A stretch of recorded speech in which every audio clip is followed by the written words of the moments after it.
Pemirsa, kita masih bersama Indonesia Lawyers Club. Sekarang Pak Ray Rangkuti. Kesempatan Pak Ray sekarang ngomong. Soal apa ya kira-kira? Tanya dulu lah. Ya boleh, kalau mau menanggapin si Maman tadi boleh. Mau menanggapi putusan pra-peradilan juga boleh. Pertama, saya tidak setuju istilah dengan wanita cantik tadi. Saya harus tegaskan itu. Wanita jelek gitu. KPK wanita cantik itu. Apa? Nah, tadi ada istilah. Tambah plus genitnya, Mas. Ya, saya tidak setuju dengan istilah itu ya. Bukan karena ada unsur wanita cantiknya itu. Kenapa mempergunakan istilah itu? Itu maksud saya ya. Itu diklarifikasi dulu. Bagi saya itu posisi saya. Nah, yang kedua, saya pribadi tidak terlalu terkejut dengan putusan pra-peradilan ini. Dari awal kita juga melihat bahwa kemungkinannya SN ini akan diterima permohonannya oleh hakim, ya gitu. Kenapa? Kenapa? Kenapa udah menduga dari awal? Ya, namanya menduga ya. Nah, jadi alasan-alasannya sangat subjektif. Jadi oleh karena itulah yang jadi bahan renungan kalau saya pribadi adalah soal kira-kira pada poin apa lolosnya atau diterimanya permohonan saudara SN ini gitu. Ternyata seperti yang kita ketahui kan, pertama penyidikan dan penetapan tersangka dilakukan bersamaan, kira-kira begitu ya. Kedua, barang bukti yang dipakai tidak dapat dinyatakan dipergunakan kembali karena sudah pernah dipakai sebelumnya, dan satu lagi dan lain gitu. Nah, Pak Karni, kalau disebutkan tadi misalnya ada 4 setidaknya ya proses pra-peradilan yang dilakukan oleh mereka yang telah ditersangkakan KPK sebagai tersangka kasus korupsi dimenangkan oleh pra-peradilan. Menarik sebetulnya kalau kita lihat satu persatu kasusnya gitu.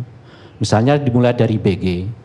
BG dimenangkan oleh pra-peradilan karena setidaknya 2 argumen. Argumen pertama, BG dianggap bukan pejabat negara saat itu gitu.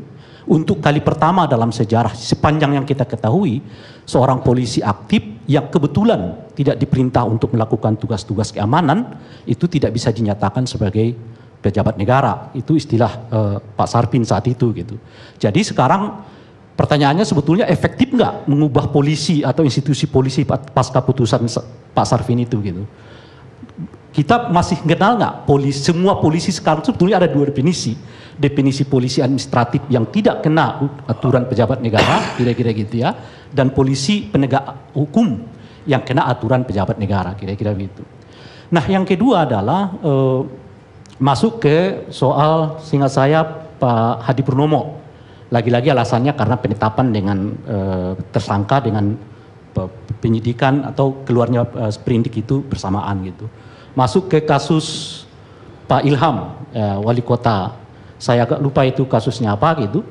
Nah, terakhir ini adalah Pak. Jadi kalau kita lihat sebetulnya waktu demi waktu berkembang ini argumen-argumen hakim untuk menyatakan satu permohonan itu diterima atau tidak gitu. Dari kasusnya Pak BG meluncur ke Pak Hadi Purnomo, ke Pak Ilham, dan terakhir ini adalah Pak SN gitu. Nah, Pak SN ini yang menariknya karena ada unsur soal alat bukti yang sama tidak bisa dipergunakan kepada orang lain dalam kasus yang sama, kira-kira begitu.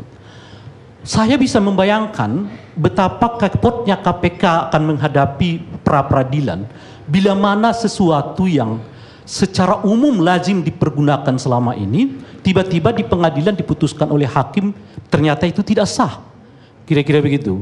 Misalnya sebagai contoh Pak Karni, melakukan proses penetapan tersangka sekaligus mengeluarkan proses penyidikan, apakah itu sesuatu yang tidak lazim di dalam proses penindakan hukum kita? Saya kasih contoh misalnya, sebagai contoh ini Pak. Mereka yang didakwa melakukan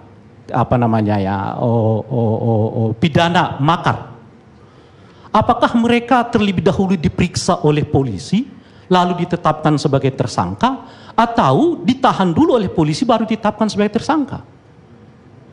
Sebagai contoh itu, mereka yang selalu didakwa tindak pidana terorisme, apakah pelaku terorismenya terlebih dahulu ditangkap oleh polisi lalu ditetapkan sebagai tersangka, Atau ditangkap dulu oleh polisi, atau ditetapkan dulu tersangka baru dikejar oleh polisi. Dan seterusnya gitu. Nah, kalau kita lihat secara umum kerja-kerja baik di kejaksaan maupun di di kepolisian, plus ya mungkin juga di KPK, rasa-rasanya menjadikan argumen bahwa ada proses penyidikan dulu, ada proses pemeriksaan terhadap calon terdakwa ini terlebih dahulu atau tersangka ini terlebih dahulu, baru ditetapkan sebagai tersangka, adalah hal yang tidak lazim sebetulnya kalau kita lihat dalam beberapa kasus yang kita sebutkan tadi. Misalnya di kasus makar, di kasus terorisme, yang sifat kejahatannya hampir sama dengan dengan korupsi, yaitu extraordinary crime. Satu kejahatan yang bersifat luar biasa gitu.